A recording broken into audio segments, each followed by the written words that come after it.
Telugu Desam party తరఫున షరీఫ్ గారిని అందరం కూడా ఒక గొప్ప సన్మానం కూడా చేశాం. రాబోయే కాలంలో కూడా మన కార్యక్రమాలు ఈ మా ముస్లిం సోదరులు అడిగినట్టు ఏదైతే మొన్న జీవో ఇచ్చిందో 42 కోట్లతో మాట్లాడాము ఇప్పుడే ఇస్మాయిల్ గారితో. ఆయన అన్నారు మాకు 60 మసీదులు ఉన్నాయి మా కాన్స్టిట్యున్సీలో, 60 మసీదులకి డబ్బులు కావాలంటే లేదన్నా ఖచ్చితంగా 60 మసీదులకు కూడా డబ్బు వేస్తాం, ఎక్కడ ఇబ్బందులు ఉండవు, అందరికి కూడా డబ్బులు త్వరలో వస్తాయని అన్ని అకౌంట్లో కూడా వేస్తామని చెప్పడం జరిగింది. ఇంకా ఏమైనా ఉంటే కూడా షరీఫ్ గారి ద్వారా మన చంద్రబాబు నాయుడుకి తెలియజేస్తాం.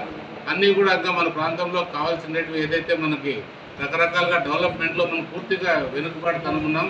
చాలా మసీదులకు కానీ చాలా వరకు ఈద్గాలకు కానీ చాలా లేదా ఈ శ్మశాన వాటికి కూడా చాలా వరకు ముస్లిమ్స్కి లేవనేది కూడా మన వాళ్ళు తెలియజేయడం జరిగింది. దానికి కూడా ఆర్డీఓ గారు చెప్పి ఎక్కడైతే భూములు అందుబాటులో ఉన్నాయో ఆ భూములన్నీ కూడా 1 ఎకరా 2 ఎకరాలు కేటాయించమని కోరడం జరిగింది. ఈనాడు చంద్రబాబు నాయుడు గారు ఆదాయాన్ని పెంచాలి, వనరులను పెంచాలి, పెట్టుబడులు రాబట్టాలి, పరిశ్రమలు రాబట్టాలి అనే ఉద్దేశంతో ఈనాడు 40 పరిశ్రమలు పెట్టుబడులు పారిశ్రామిక సంస్థలు ఇక్కడ రావడం మూలంగా సుమారుగా 40,000 మందికి ఉద్యోగాలు కూడా వచ్చే అవకాశాలు ఈ రాబోయే రోజుల్లో ఉన్నాయనే విషయాన్ని కూడా ఈ సందర్భంగా గమనించాలి.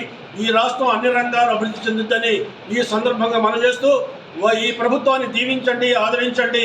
ఈ ప్రభుత్వం రాబోయే రోజుల్లో ఇంకా 5-10 సంవత్సరాలు ఉంటే ఈ రాష్ట్రం అన్ని రంగాల్లో అభివృద్ధి చెందుతుంది, దేశంలోనే అగ్రగామి రాష్ట్రంగా ఉండే రకంగా ఉంటుందని ఈనాడు కళ్యాణదుర్గ ప్రజలకి, అనంతపురం జిల్లాలోని ప్రజలకి నేను విజ్ఞప్తి చేస్తున్నాను. మరి ముఖ్యంగా మైనార్టీల విషయంలో కనుక చూసుకుంటే మైనార్టీల్లో ఈనాడు పేదరికం ఉంది. అందుకనే చంద్రబాబు నాయుడు గారు రాబోయే రోజుల్లో 500 కోట్ల రూపాయలు ప్రత్యేకంగా నిధులు ఇచ్చి 5 లక్షల రూపాయల వరకు 1 లక్ష సబ్సిడీతో రేపు రుణాలు ఇవ్వాలనే కార్యక్రమాన్ని శ్రీకారం చుట్టాం. హజ్ హౌస్ నిర్మాణం కోసం విజయవాడలో ఒక చక్కటి హజ్ హౌస్ నిర్మాణం చేయాలనుకుని పూనుకున్నాం.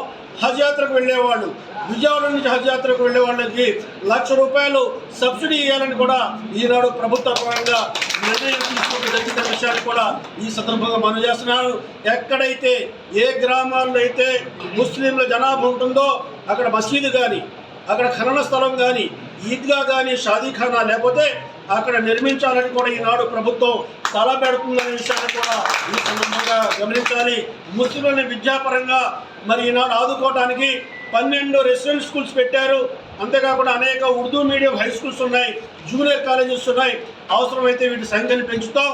ముస్లింలలో విద్యని అందుబాటులో తీసుకొచ్చి ముస్లింలు కూడా అన్ని వర్గాలతో సమానంగా రేపు విద్యా ఉద్యోగాలలో కూడా రాణించాలనేది ఈనాడు ప్రభుత్వ లక్ష్యం అని ఈ సందర్భం మనం చేస్తూ రేపు అన్ని వర్గాలని కలుపుకుంటూ సమతుల్యం చేసుకుంటూ శాంతియుతమైన సహజీవనమైన మంచి లౌకిక విధానాలతో లౌకిక స్ఫూర్తితో ఈ ప్రభుత్వం రేపు పరిపాలన సాగిస్తుందని ఈ సందర్భంగా మనం చేస్తున్నాం. మరిన్ని వీడియోస్ కోసం ఛానల్ ని సబ్స్క్రైబ్ చేయండి. లేటెస్ట్ అప్డేట్స్ కోసం వాట్సాప్ ఛానల్ ని ఫాలో అవ్వండి. ఆ లింక్ డిస్క్రిప్షన్ లో ఉంది.